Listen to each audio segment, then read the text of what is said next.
Ebullient is an adjective used to describe someone who is overflowing with enthusiasm, energy, or cheerfulness.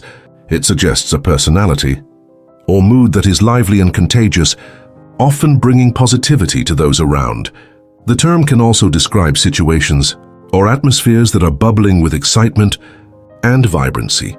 Origins: the word comes from the Latin ebullire, meaning to bubble out or boil. Initially used to describe the boiling of liquids, it later evolved to metaphorically represent emotions or energy that seem to boil over.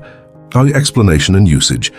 An ebullient person is characterized by their uncontainable zest for life, often expressing their feelings in an outward and dynamic way. It can also describe a group or environment brimming with excitement or optimism. Example sentences: her ebullient laughter was enough to lighten everyone's mood during the meeting. The crowd was ebullient, celebrating their team's unexpected win with cheers and dancing.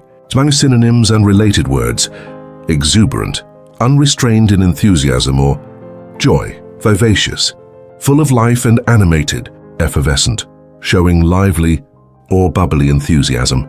Antonyms: somber, serious or gloomy in mood; lethargic, lacking energy or vitality; melancholy, deeply sad or pensive. Key takeaway: ebullient is a powerful word to describe someone whose enthusiasm seems to overflow, positively affecting those around them. It evokes an image of joy and excitement that can energize any situation. Subscribe